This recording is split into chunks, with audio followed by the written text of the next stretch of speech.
Good morning, good evening, good afternoon, whatever it is for you. Welcome back to a Division 2 video, and this is the first build of many of TU23, and we're utilizing one of the new guns, and that is the goalie. The goalie has been introduced with the Rusty as the two new named weapons that will come with a new talent, and of course we're using the named version and we're shooting with that new named weapon, the goalie. It is a great gun. Is it the best gun out there? No. Will this be the hardest hitting build out there? No. Is this a fun build to play around with? Yes. Does it utilize striker? No. Are we stacking? No. It is a great build. It's a little bit different than you're used to, but we're trying to utilize the new weapon and we can still shred through people. This, of course, if you know, has the perfect pressure point, doing amplifying damage against people that underneath a status effect. We're running around, of course, with some status effects ourselves, but as the open world, the missions and everything surrounding it has so many attributes in the game that we can apply a status effect. There are so many times we can always apply a status effect, so always get that amplified damage upon them.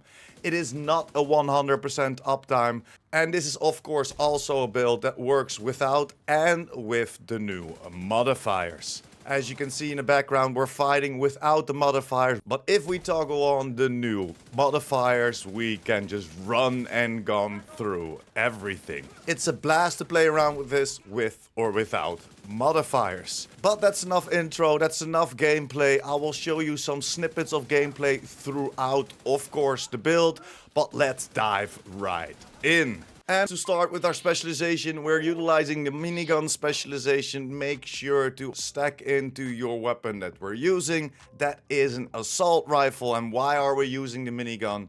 Because this will give us a 10% armor on kill. If you feel comfortable without playing 10% armor on kill, you can also go for the firewall specialization, because every time they break your armor, they will be set on fire. Again, another status effect applied upon the enemies. Of course, our talent will kick in and we will do so much more damage. And that is also one you could go for, but for me, I went for the minigun. Jumping over to the guns, and this is the goalie, the new named weapon that is introduced to the game, and it's a named FAL. It comes with 132.6k damage, an RPM of 700, a mag of 40, 88% headshot damage on this build, and a range of 35. So the range is already pretty good. You can beam people down from a distance, as we all know that FAL. Then if we scroll down, of course, it's all about the talent. Amplify weapon damage by 20% to enemies under a status effect. So they buffed this already versus the PTS, as this was 15% on the PTS. And of course I went for 3 mods as the critical hit chance, and one with 20 rounds and minus 10% reload speed. For your secondary and for your pistol, you can use whatever you like. The second new named weapon is the Rusty. This is a named RPK. As you see, I'm not utilizing the gun that much, but I'm using it to get up to proficiency.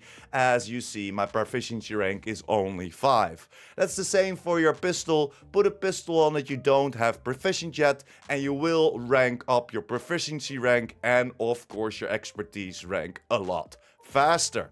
And now let's jump over to the whole overview of the build, and this is the build. As I already told you, no, it's not around striker or any gear sets. This is almost a full high-end build, except of course for our mask. Our mask is the Coyote mask. Why the Coyote mask? Everything into crit chance and crit damage, just like the rest of the build, and we're doing it for the peak instincts. That will give us some critical hit chance and or critical hit damage depending on what range we hit our enemies. Then over to the Grupo Y critical hit damage. Again, everything towards critical hit chance and critical hit damages. And we went for the talent Obliterate. Critical hits increase the total weapon damage by 1% for 10 seconds, stacks up 20 times, giving us an extra 20% weapon damage. Then jumping over to Seska, Y Seska, upping our critical hit chance. Again, critical hit chance and critical hit damage on the attributes, as of course the weapon damage as the core attribute. And then jumping over to the 3 named pieces on my gear. The first one is the Fox Sprayers, of course, for that extra damage you target out of cover and rolled critical hit damage on there. Then the gloves for the contractor gloves for that extra damage to armor with the critical hit damage. You could go for other gloves, but overall when we apply a status effect to the biggies or to the named enemies, you know, especially with the foam that we are utilizing, it doesn't stay as long on that enemy as a normal enemy. So that's why we chose to go for some extra damage to armor, so we can still do a decent amount of damage towards those named enemies or those biggies with the big ass miniguns, or of course those grenade launchers. That's why we chose to go for Petrov. And then to make this build even perfect, and I know it might be a strange choice, but we went for the Courier. The Courier is the named Hasbro. Why Hasbro? It comes with that 13% headshot damage. I'm not saying this is the best way to go, but this gives us the perfect creeping death. When you apply a status effect, it's also applied to all enemies within 10 meters of your target, and the cooldown is 10 seconds. This is the perfect version, as the normal version will only apply the status effect to people within 8 meters and the cooldown is 15 seconds. This Hasbro backpack comes in clutch, as we just wanna run around, apply status effects. That perfect creeping death comes in clutch, jumping over to all the enemies within 10 meters, and you can easily take them down, and that's why we're using it. Of course, as you see, it's not really maxed out, my backpack, and I would love to see it with critical hit chance and critical hit damage, so we can get even higher in our stats. And that's pretty much the whole overview of the build. And to jump over to my skills, I'm utilizing the Revive Hive, of course, to keep me up whenever I go down. And for the status effect, I personally like to use the foam. You can use whatever you like, but the foam jumps over perfectly. They are trapped, and 9 of the 10 times they don't even shoot back at you, or sometimes they shoot back at you. So it's not only trapping them, it's not only applying that status effect, so our perfect pressure point kicks in, but it's also a sort of survivability, as 9 of the 10 times they don't shoot back. Then for your grenade, you can also use a special grenade, as going, of course, then for the foam grenade. When you throw this foam grenade, of course, again, a status effect is applied. It will jump over if your perfect creeping death is not on cooldown, and you can just beam everybody down and still have your foam launcher on the max of 2 charges. So let's jump over to the foam launcher real quick. You want to go for Ensure Duration, and you want to go for 1 extra ammo. That gives us 2 extra ammo, and of course at Ensure Duration of 6.6 seconds. That's what you want to aim for. But again, you can use whatever skill you like as long as it applies a status effect. A lot of people are also liking to play around with the sticky. You can of course apply that burn, or you can apply that disrupt, depending how you like to play, but these are also very good skills to utilize.